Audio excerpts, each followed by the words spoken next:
Hi, everyone. So it's 10 o'clock, so I want to go ahead and get started, and people can just join and catch up with us when they can get here. Thanks so much for joining me today for this webinar, especially on a Friday. I know it's not the most glamorous of topics, but I'm going to do my best to keep everyone engaged and interested. This is one of the more interactive classes that we have, so there will be a portion, most of the first half will be me talking to you and presenting some information to you, but then at the end of the class I'd like to have people share and interact a little bit more. I originally designed this class as an in-person classroom style class, and the couple that I've had so far have been incredibly interactive and very valuable for everyone, but I understand that not everyone can come to Salem, so I wanted to be able to offer this class virtually and try to get some of that value that you get from the interactive classes. So I do my best with this. I know it's not easy remotely. Hopefully all the technological stuff will work out. You never know. With the internet and GoToMeeting. So we'll do our best. We'll plow through and get through some of the content here. So just to start out, I am Stephanie Clark. I'm the manager of the Records Management Unit here at the State Archives. We have a couple of different things that we do at the Archives. Just a brief overview, we have the Oregon Blue Book that we publish, which is an almanac, a little snapshot in time every 2 years of Oregon government. We have our reference services unit, so they provide access to those historically permanently valuable Oregon government documents in our reading room, very popular. So someone said there's a note, when someone joins we lose your audio. Okay, hopefully that tapers off. Someone said that they can't hear me briefly when someone joins the class. Hopefully, as we get going here, there will be less people joining, and we'll be able to keep that going. So just back to what I was saying about the reference unit. It's a very popular service with genealogists, researchers, attorneys. So they have a lot of valuable documents that people can use to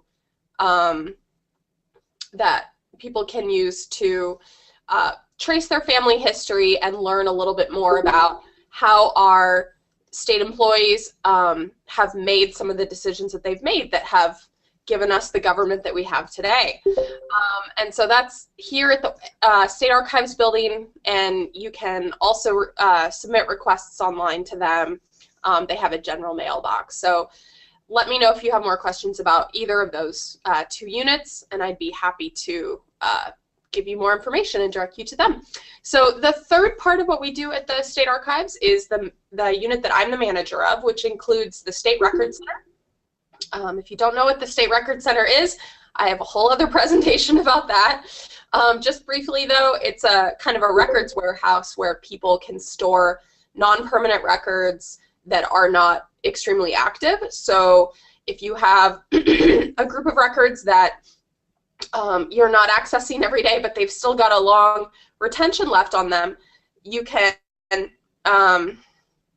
send out boxes of these inactive records, and basically they can live out their life cycle and not take up space in your office, your valuable office space. So I will talk a little bit about that presentation and those services that we offer too. Another part of what the Records Management Unit does is rights retention schedules. So if you are part of this class, hopefully you know what a records retention schedule is. If you don't, fear not. We have records management basics classes that we offer as well. So I would encourage you. So a couple of people are saying that their audio is not working. So 2 people are saying that their audio is not working. Is anyone else having trouble with audio? I would suggest leaving and trying to rejoin the class, or perhaps calling in. In the meeting invite that I sent you, there is a phone call number. So try calling in if your computer audio isn't working. That's my suggestion. Sorry about that. So another part of what we do in the Records Management Unit is something called Oregon Records Management Solutions. So we have several analysts that work with people to help use an electronic records management software. Again, more information about that in another class. So what I wanted to start out doing is just showing you some of the classes that we have coming up. I don't know if you can, yes, you can see that. So on the State Archives Records Management page, you will see on the right-hand side several classes that we have coming up. These are all links to iLearn. So Introduction to Public Records Law, that was the basics class that I talked to you about. Records Management for Modern Communications, that's a short 1-hour class that talks about you know, different ways that we communicate now using modern technology and the records retention implications with those different technologies. And then on March 7th, I have a class called Transferring Records to the State Archives and the State Records Center. And in that class, I have Lane Sawyer, the reference manager, as a guest co-presenter. She will help me present the difference between transferring records to the State Archives, which is our permanent collection here in Salem, or transferring records to the State Records Center. And there is a very distinct difference in the processes and the custody transferring of those 2 different facilities. So that's a class that if you don't know what I'm talking about, you can attend that one, and we'll go into the details with that. This Records Officer Bootcamp class, I like to offer it once a month, and I like to take turns going between classroom and virtual to make it accessible to everyone. Okay, so closing that down, back to the presentation. All right, so what will I be covering with you today in this class? Today you will be learning how to write a records management policy. In terms of ensuring compliance with your records retention schedule, this is the first step, is getting a records management policy in place and making sure that staff actually knows about it. Another thing I'll talk to you about today is how to update your records retention schedule. So I will talk about the difference if you work for a state agency versus a local government and how we handle those different processes. In terms of as being the records officer for your entity, you will have kind of 2 hats. So you will be in charge of managing paper records and electronic records, and the approaches for that can be similar but vastly different. So I will talk about what I have seen work that other records officers have done. And then finally, hopefully, we will get to know each other a little bit more. One of the reasons I started doing this class is that I'm only one person. I am the liaison with all the records officers in the state, but so many of you are making strides and coming up with new innovations that I could not have thought of. And so I like to share some of these good ideas that I have seen people come up with to handle some of these records management obstacles. And I like to share as many of those and luckily we have a lot of really good records officers in this state who are willing to share and willing to meet with new records officers and try to talk to them about issues that they might be experiencing in their job. So what is a records officer? It is actually defined in statute. So ORS 192 is where you're going to find Oregon laws related to public records. Records officer is defined as, you know, having certain types of duties. You're supposed to organize and coordinate your records management program and serve as your agency's main liaison with me at the State Archives and the State Archivist. Typical duties, it says, planning, controlling, directing, organizing, training, promoting the program. And it also says that the State Archivist will provide training and assistance. And so that's where I come in. I am willing to come out, meet with you, talk to, if you have an internal records coordinators task force, if you don't even know who your records coordinators are, I would be happy to come and talk to you about how to start putting together your policy and how to start communicating that policy to staff and getting people invested and making sure that everyone who has responsibilities with public records, retention and maintenance and destruction, understand what those obligations are. So every entity, every state agency or local government in Oregon is supposed to designate a records officer to be the liaison with me. So if you don't know who that person is for your agency, ask. If you're attending this class, it might be you. I had one gentleman attend my first class, and he said, you know, I think the fact that I'm here means that when I get back to the office, my director is going to tell me that I'm the new records officer, and I think he was right. So the fact that you're here means that you're interested, and this is kind of the first step in educating yourself. So what is public records management? The end game for public records management, from our perspective, is that we want permanent, historically valuable records to be transferred to the state archives.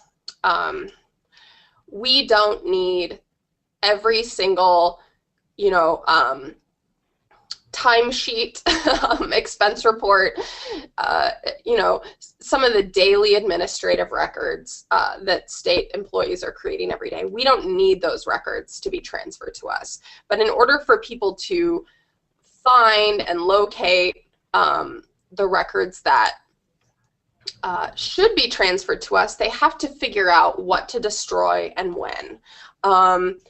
What do we actually have? Where is it stored? What format is it in? Is it actually accessible? How long are we supposed to be keeping these records? The people that are creating the records have the most information about them. And as the records officer, it's your responsibility to try to capture as much of that information as you can, as close to creation as possible. So by the time records come here to the state archives to be, you know, permanently maintained, we are going to have only the information about the records that you give to us. If that can be somehow captured as soon as possible, then we can have a better chance of providing access to those records long-term in a meaningful way to researchers and future Oregonians. So that's kind of the end game. Why do we care, right? Essentially, it's so that the collection that we have, the collection that you have, is more valuable if there is less of that extra stuff mixed in.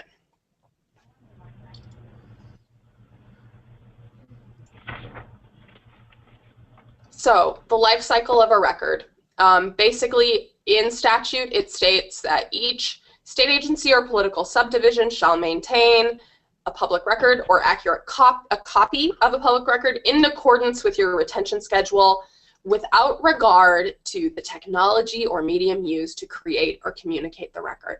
So this is huge, right? We're not just talking about paper, we're not just talking about Word documents, we're talking about whatever technology we're using to create our records.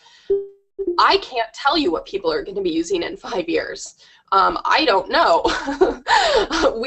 That's why it's not the technology that we want to focus on when we try to figure out how long to keep something. We want to focus on what the actual content and the function of that record is and not the technology used to create it.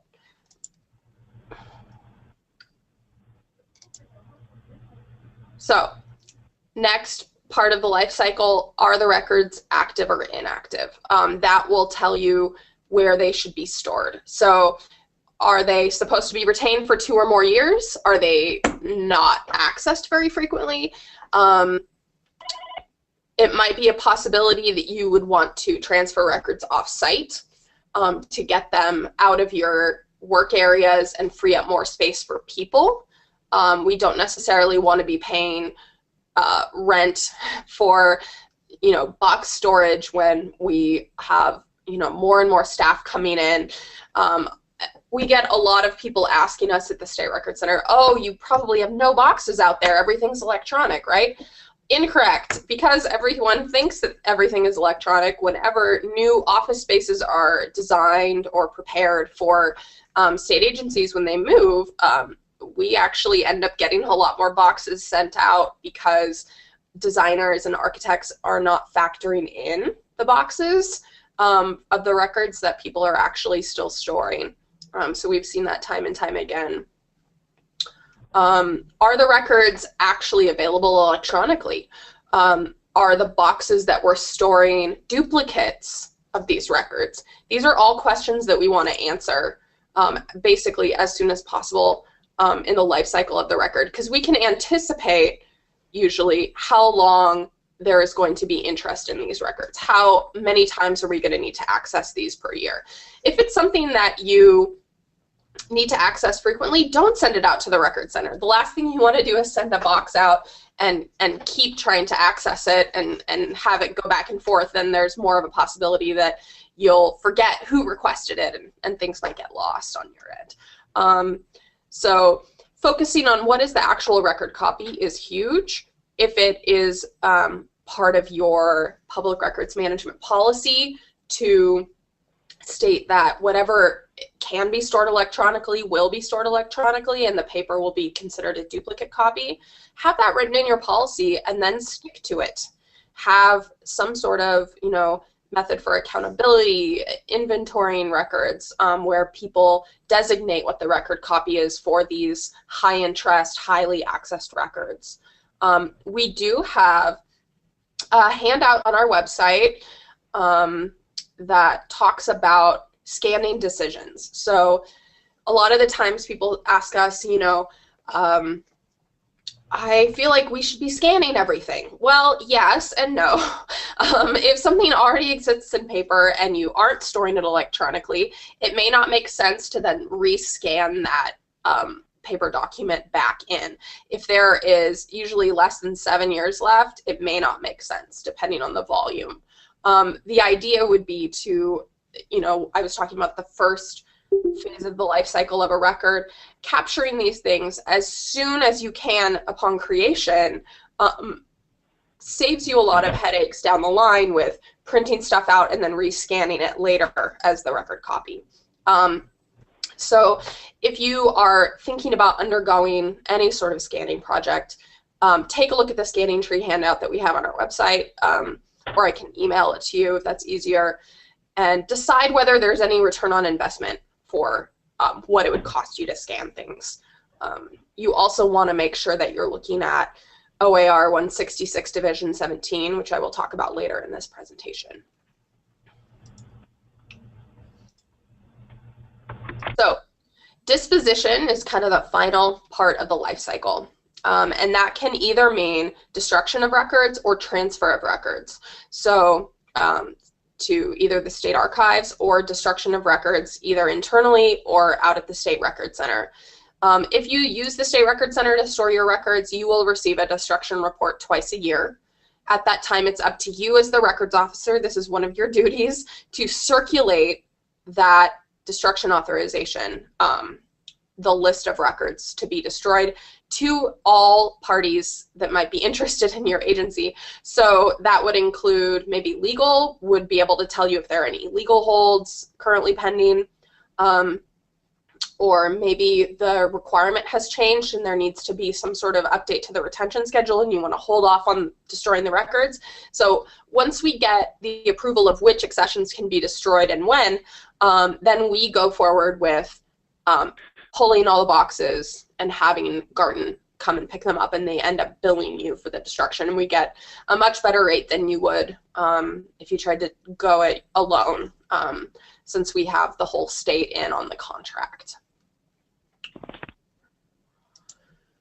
So this is something new I wanted to highlight. If you are using the State Record Center, we actually have a request for transmittal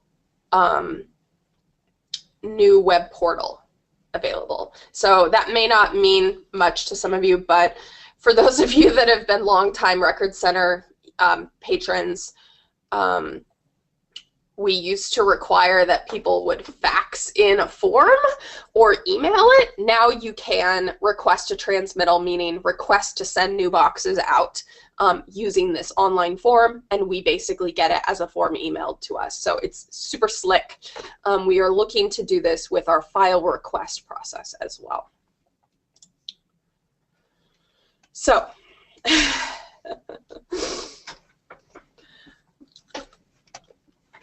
so why is it now suddenly something that people are talking about, having a public records management policy? A very brief history of why this has been such a heated topic as of late.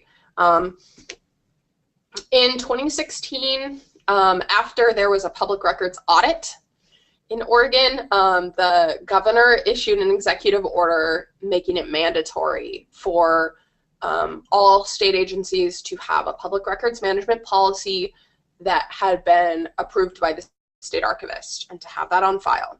DAS created a model policy for people to use if they wanted to, and this applied to all executive department agencies, excluding those of us that have, you know, other elected officials that govern our agencies. What people did not realize is we actually had this requirement already in statute in 2011. We just had received literally a handful of people that had sent them in to us. So we were thrilled that the governor issued this executive order to have people file these policies with us, because we had been trying to get them to do it for years and failing. So the governor's executive orders carry a little bit more weight and can bring a little bit more heat than what we were trying to do. We also put it in rule in 2011. Again, not as many people had done that, state agencies, until the governor issued that executive order. It is not required that local governments send us their public records management policies, but I definitely suggest that you have one, and I would be happy to look at it if you'd like me to look at it for you, and I can tell you what to adjust and how it should look. So for those of you that have checked your email in the last 30 minutes, I did send you a sample policy, one that the state archivist is definitely a fan of. I think it's one of her favorite policies that we've received, and I just kind of tweaked it a little bit to make it more anonymous, so that it wasn't calling out the specific agency. Basically, it took the DAS sample policy and it expanded with another amendment at the end, an attachment that goes over more of the access side. So some common public records request exemptions that really have nothing to do with our jurisdiction, but I included that in the sample policy because I thought it was so valuable to have kind of a cheat sheet there. So I sent that to you, everyone that I emailed this GoToMeeting invite to. That was based on the list I had yesterday afternoon. So if you signed up for this class since yesterday afternoon in iLearn, I will find your email address in iLearn and send it to you. But this was the list that I had to go on today.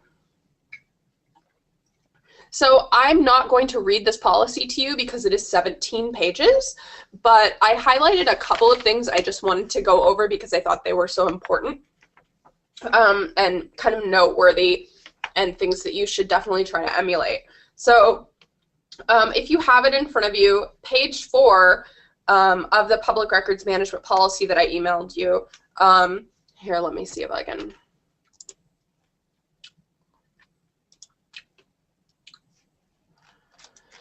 Here we go. So page 4, I really liked that this agency did not leave it up to chance on who the records officer for their agency was. So they state the actual job title of the person at their agency that is considered to be the public records officer. So in this case, it's their corporate communications public information manager is the blank agency's designated records officer and serves as the liaison with the state archivist. So anyone reading this policy, and all staff should have read this policy and signed it, anyone who looks at it knows, oh, okay, that's the person I go to if I have questions about our schedule or suggested updates. Instead of just saying the agency shall designate a records officer, really calling that out, I think, is great. So then another thing that I highlighted was on page 5, where it talks about, so continuing on here, ensure that its public records are managed in accordance with the schedule, and future systems. It addresses future systems, saying this agency will include a representative from, basically, we will include our records officer in any analysis or implementation of future systems. That is huge, because I cannot tell you how many times people have reached out to me saying, uh-oh, we just purchased this system, we're all in, we've signed a contract, but now we learn we can't destroy anything. So what you really want to do is have that voice of reason, that records officer person with that background and that education in on the conversation before those systems are purchased. It's a huge headache, and unfortunately it's something that I see in almost every state agency that I've worked with. So part of DAS's recommended policy stated that every agency offer basic public records training as part of new hire orientation, and then a refresher training once every 2 years. This was seen as something that was mandatory to have in each policy, to have it be approved by us and by DAS. So one way that people are doing this, instead of doing their own internal public records training by their own records officer, some agencies do that, but many, you know, the records officer may not have this as their full-time job. They may have many different hats that they wear. So many of them have reached out to me, and I have done group regional trainings. So one agency that has, you know, 5 or 6 different regional offices had me set up different iLearn opportunities for them, and then they were able to pick one of the 3 classes that would work for them, and they could just take the class whenever it worked, instead of, you know, me having to travel out or their records officer having to travel out to different regions of the state. That works too if you're willing to go out there, but why not, you know, just point people to our website and have them take these free classes and be in compliance that way. I also will do all staff trainings, so that's something that's really popular. I will go and do, you know, an hour at an all staff training and do the public records basics, just to give people the very high level information that they need to know to avoid some of these snafus that we see get people into the papers. So let's see, page 6, I wanted to point out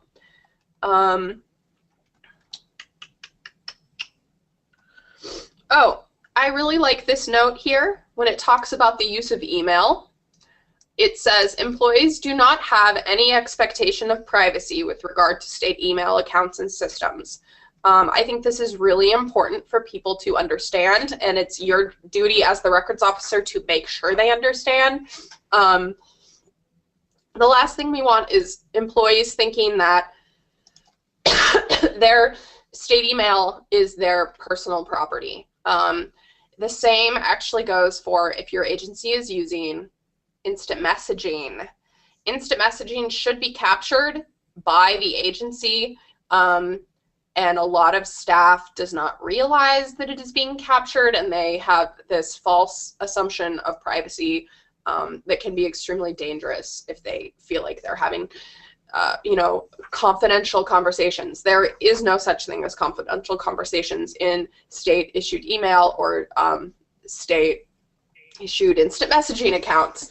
I do go over this in a lot more detail in the basic public records management policy, but I also want to make sure that everyone, you know, knows that personal email accounts should not be used for state business, and if they are not exempt from public records law. We have seen this time and time again, so it should be addressed in your policy, as this agency has done. It says if a private account must be used, this agency requires that employees copy their state email accounts. Many policies that I've seen say that it is not an acceptable practice to use a private email account for public business. So I'm just going to look through page 7. I had just a couple more to point out before we move on. Recording text messages. It's really important to call out what is acceptable for the use of text messages in your agency. So are you going to allow staff to use text messages to communicate? If so, how will those be captured? You have to explicitly state that so that there is no confusion, so that people can't say, oh, I didn't know that if I used my personal cell phone, I was opening myself up to potential discovery requests. Have that in writing. There are internal capture methods that you can do for that. Again, we go into more detail about this in our public records law presentations. I don't think I had anything else I was going to point out about the policy, but take a look at it. You can use it and make it your own. I emailed it out to people, and just let me know if you have any questions about anything that you see in there. So here I just went into a little bit more of an outline, but we just talked about that. These are the categories that you should hit on in your policy. And I will also send out the slides, so you do not have to write this down. Other things, different categories of types of guidelines that you would want to put in there. Okay, moving on. So, records retention schedule updates are a huge part of your job. You are the #1 liaison to me at the state archives if there's any issue with your retention schedule. If you work for a local government, your primary method to suggest updates to me is going to be the typical administrative rule process. So the general records retention schedules are in different divisions of Chapter OAR 166.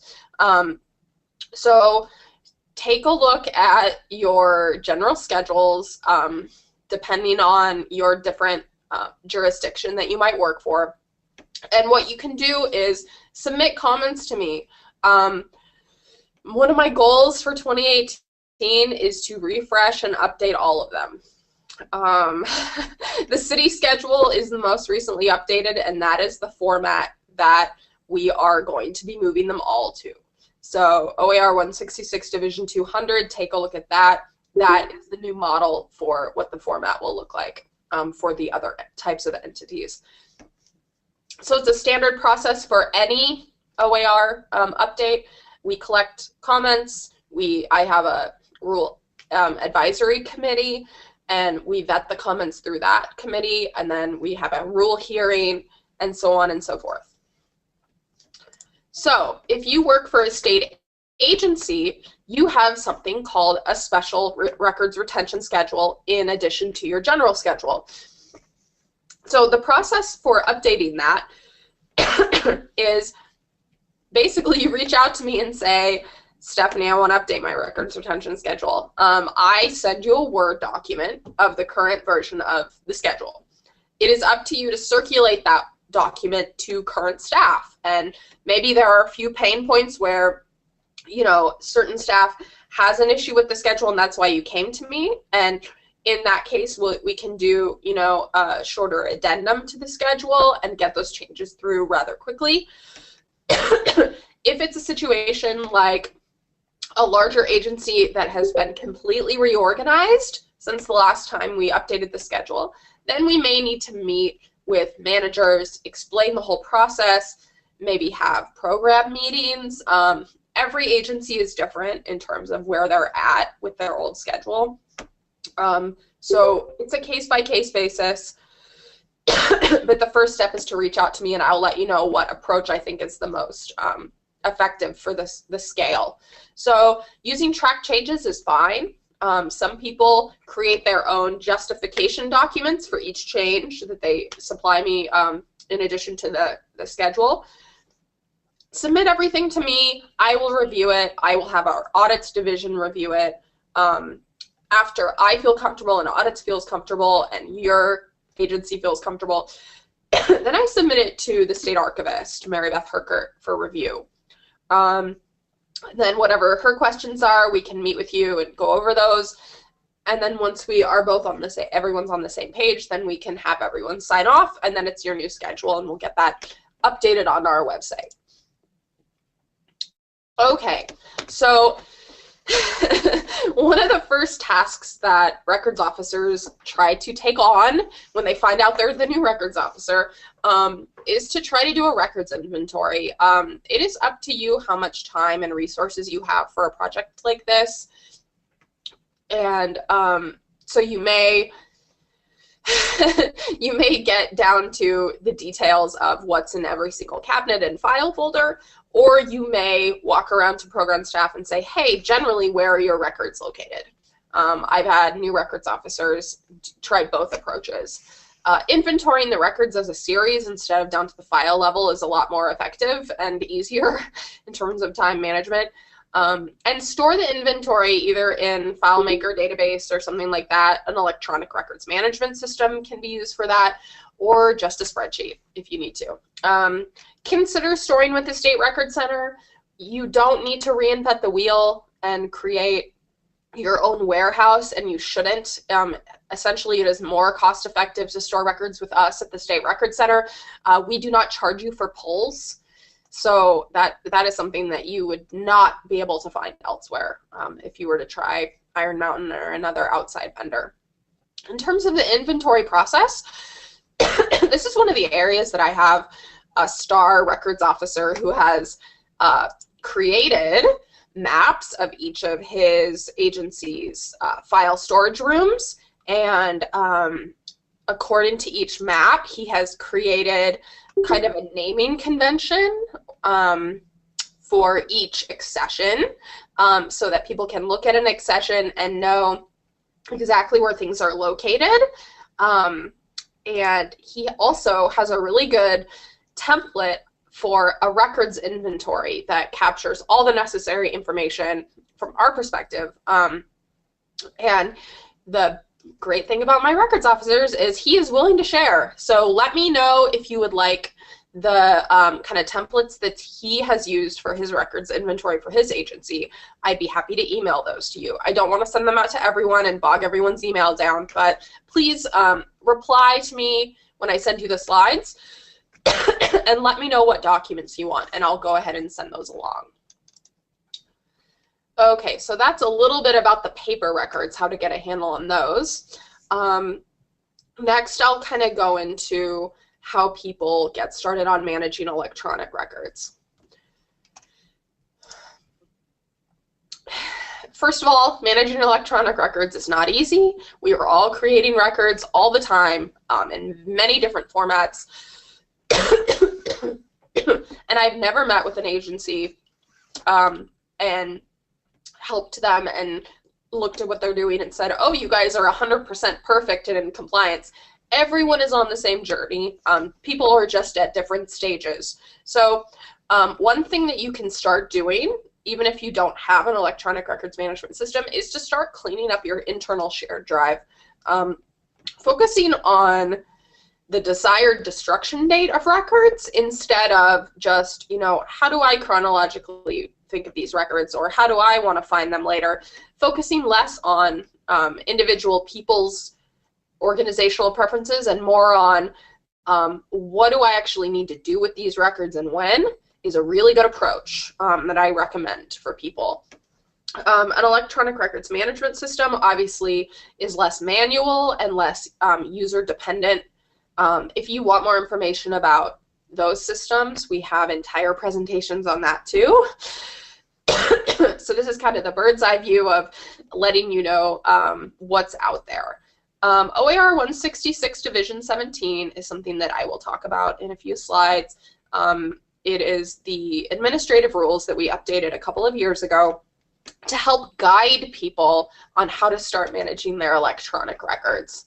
And then I will also talk about in a few slides how to submit a petition to the state archivist that has something to do with Division 17. So this is a really, really, really good example of one of my Star Records officers who completely redid their shared drive. Her approach was, so she works for a commission that has 19 people, so it's a little bit more doable with a staff of that size. But what she did is she looked at their retention schedule and she literally recreated their shared drive, but according to the retention schedule time periods. So she basically built it for the staff, told them they had, I think, 4 or 5 months, and gave them a deadline of a time period when they needed to have all of their stuff moved over. And then she told them, if your stuff is not moved over by this deadline, I will move it for you, and you will have to go find it. And I think it was pretty effective. She had me come in and roll out the project, talk to people about what their retention periods were, and then, yeah, she just put in, you know, a lot of upfront work to rebuild it. But again, this is one of those things that I can share with you. If you work for a state agency, she built out the entire state agency general schedule as shared drive template. So let me know if you want that. I will email it to you if it's something that you want to take on with your agency. So email, huge headache. Email, it's coming in so fast, and it's just so hard to stay on top of it. So one approach that we have recommended that people try is something called Capstone. It's something that was put out by the National Archives a few years ago. Basically, the idea is to group different user profiles, different people's positions that work for your agency by kind of the longest common denominator of what their records are. So we have another commission, actually I think it's a board, that used this Capstone approach to completely redo the way that they were retaining their email. So most people I talk to, when they ask their IT department what is actually being done with their email, they find out, oh, our IT department is not keeping it long enough, or oh, they're keeping it forever. Now, email all has a retention period, and it's going to be closely tied to the function of the person that is creating the email. So what this person did, and this is another thing I can share with you, is she went through and looked at every single position that works for their agency and looked at the longest possible retention of the types of records that they create are, and then she really just wrote it down. So she wrote, you know, public outreach manager. By default, emails created in the course of these duties will be kept 10 years unless there are other, you know, we have to add that unless there are other special individual cases for things like contracts or events that we may not be able to predict. But for the most part, the idea is that if you can have some sort of blanket retention on the entire account and then pull out those little exceptions when they come up, that is a lot better than not doing anything because you're frozen in indecision and confusion. So One of my long-term goals is to try to put together some sort of grid that people can use based on the DAS position classifications. That might be a 5-year goal, not a 2-year goal. But if people want to try to pilot this in their own agencies, let me know. I would be happy to help and help you get started on taking a look at those positions. So an electronic records management system, in Oregon, you have a couple of different options. If you're purchasing a standalone system, it must be Department of Defense 5015.2 certified. And this is something that we put in rule because we feel like those standards are kind of the bare minimum for things like interoperability and security and audit trails. We also want to make sure that it's an electronic records management system that you can actually destroy from. A lot of the times people think they're getting an ERMS and they're actually getting a document management system, which is a great dumping ground for records, but you can't always destroy stuff in some of these systems. So these are questions that you want to ask before you actually purchase something. We do have a project called ORMS, Oregon Records Management Solution. Let me know if you have questions about that. We have kind of overview presentations that you can sign up for, but basically the idea is that it's a software as a service project. Agencies can sign up for licenses, and then basically they get the HPE Records Manager software. They get the entire retention schedule for their agency built out by us at the archives. Kind of crazy, I know. And then we actually have an analyst assigned to each agency that joins the project, and the analyst from our agency actually creates customized training documentation and trains every single user of the system. And the reason that we do that, we don't charge you for that. The reason that we do that is we want people to manage their records. That is our entire mission. So if we can get in there and actually physically set it up for people and help them, that is a huge win for us, and it's a huge win for you. A lot of the times, people might pursue their own software, but then once they hit that financial roadblock, they give up. The idea that the state archivist had for starting this project was that cost shouldn't be a limitation for trying to do better with records management. Not every small city or small board is going to have enough money to buy their own system, like we did at the Secretary of State's office in 2008.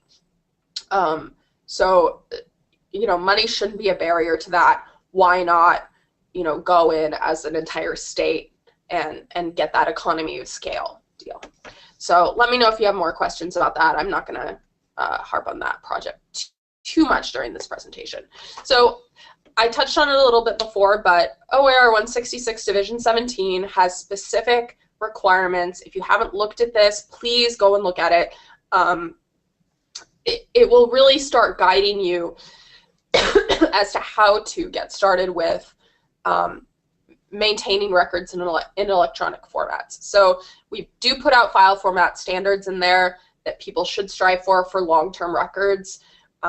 These are not because we think they're perfect formats. We understand as records managers in this field that there are no perfect formats. The idea is that if you know that all of your long-term records are PDF, and we sometime hear that PDF is going away, then you can have an easier migration plan than say, oh, this format's going away this time, this format's going away this time. What do we do? What do we have? How do we know what we have? Having that in your policy that you're in compliance with Division 17, and then deciding, here's when we'll convert everything to PDF if it's a long-term record. So the way that OAR 166 Division 17 is written right now is that for records with a retention period of 100 years or longer, they are required to be stored either in paper or microfilm. The exception to that is if an agency is using an electronic records management system that has been approved by the state archivist. So if you are working for a city and you have city council minutes that are permanent and you want to store those in an electronic records management system and get rid of the paper, You can do that, but you need to file a petition, which is just a very simple one-page form on our website. You need to file that with the state archivist, and she will grant you approval. Basically, we don't want to give blanket approval for the use of an electronic records management system for the storage of permanent records, because we want to have a conversation with people and make sure that they're using it properly, and make sure they understand how to use it, and you know, what the appropriate formats are. So that's why we want that interaction. So this is exciting news that as the records officer you should definitely be up to date on. So last legislative session, Senate Bill 106 created a new position called the Public Records Advocate. This is incredibly exciting for us here because this advocate will be kind of a complement to our already existing outreach and education programs. So it's an independent office housed here at the State Archives. The new Public Records Advocate will provide facilitated dispute resolution for public records requests for state agencies and cities. So if you are at an impasse, and you can either come to her as the requester or as the entity with the records, and request that facilitated dispute resolution, and she will use her skills and training to try to come to an agreement and help people come to an agreement instead of the impasse that we have seen time and time again. Another huge part of her job will be to conduct training statewide for any entity that needs help figuring out how to process and how to respond to public records requests, and she will also provide training for those making the requests, which I think is amazing. So she'll be doing news media training, citizen request training, and I am so looking forward to her starting in mid-April because I will be working with her very frequently. In terms of publicizing her training, I plan on using my existing subscription list that I have. So if you are not on my subscription list to receive public records training updates, I will add you because you have joined this class. So you can always unsubscribe, but I figure people will only get one email a month from me. It's not that big of a deal. So the way that we came up with the way that the advocate was chosen was that there was a Public Records Council created. They had interviews. They nominated 3 candidates, forwarded those candidates to the governor, and the governor selected Ginger McCall. So her start date will be mid-April. A little bit about her background: she was the FOIA attorney for the Department of Labor in DC. She was also the director of EPIC, the Electronic Privacy Information Center. So those 2 hats are on completely different sides of the issue. So I think that gives her a really unique perspective, and I'm hoping she brings, you know, empathy of both sides to her new position. So another way to improve your public records management program in your agency is to educate yourself on the scope of the issues that we're facing. So records management for modern communication is a class that I mentioned before. That I think that's coming up in March. Transferring records is coming up in March. We have another class that we'll offer in April called What About the Records? Making Smart Decisions About Information Systems, so look for that. RM 101, that's the one that we offer at least once a month, and we also will do that one for agencies if you want us to come out and do that for your staff. Austin, who's also on this call, will be doing Digital Preservation Basics in April. Thank you, Austin. That's awesome. And then, as I said before, my regular Records Officer Bootcamp. Future classes that we're working on are essential vital records, so how to identify those and how to preserve them. And then I have an analyst who's preparing a disaster preparedness class. He's working with the Oregon Association of Municipal Recorders to create that class. And then like I said before, with the new public records advocate, Ginger McCall, will be working on presentations, joint presentations on public records requests and other retention issues. So very exciting time. So another thing I always recommend to new records officers is to find a group that you can talk to. There are many records groups, subcommittees that are part of larger professional associations. So look at, whatever entity you work for, you should be able to find some sort of professional group that already exists that you can float records management questions and ideas to. Okay. This is where I usually give people a break in the classroom session. But what I would like for everyone to do is if you want to enable your audio, I would like to ask people to share a little bit about themselves during this portion. So I'm going to go down the list and see who has a green icon, meaning they can share. So I will ask you, Harry Staven, are you there? Do you feel comfortable sharing? No. James Owens, you have audio enabled? Are you? No audio? Okay. Is anyone willing to? Yeah, normally I have more people with audio enabled.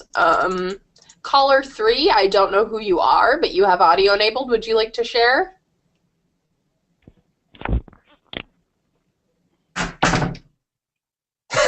That would be a no.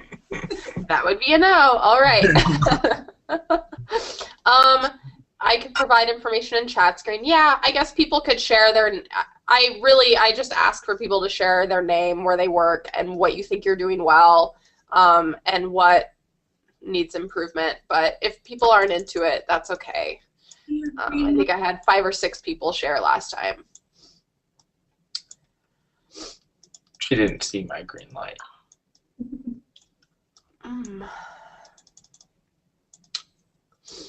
Okay. Well, does anyone have follow-up questions or anything for me, since it doesn't look like sharing's going to work today? Again, I will send out the slides, and if you have any documents that you'd like me to send you, or if you think we should set up a follow-up meeting, that would be great. Oh, Tammy. Thank you, Tammy. Would you please share your name, where you work, what you think you're doing well, and what needs improvement? Hi, Stephanie. My name is Tammy Owen, and I'm the new records officer for Oregon Department of Fish and Wildlife, and I'm currently in a job rotation, so I'm in the learning process. I just started working on the special retention schedule with your help. Thank you. And I've got Kelly Jones sitting here next to me, and she actually has something she'd like to say. Great. Go ahead, Kelly. So what we've done at ODF&W is we've created an actual physical map of our storage location and assigned each division and unit their own section. We've also gone as far as made labels for each rack and created row, rack, and box unit. So each shelf will only hold 6 boxes at a time. And then we've put all of that data into a real quick spreadsheet that we have been able to filter down and do massive destructions. That's been going very, very well so far, and we're trying to implement that across the board for this agency at this point. Awesome. That's great. The only thing that I think we need to improve on is the understanding of the staff that we have on labeling the boxes is so critical. Yes. Just to get that clarification by each unit.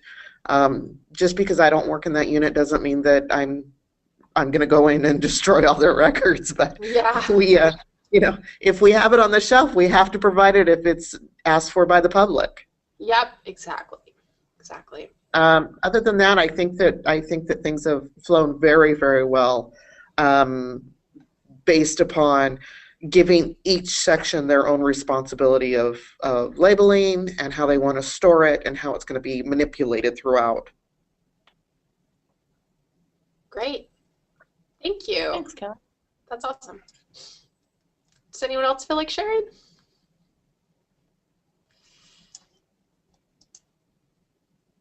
Okay.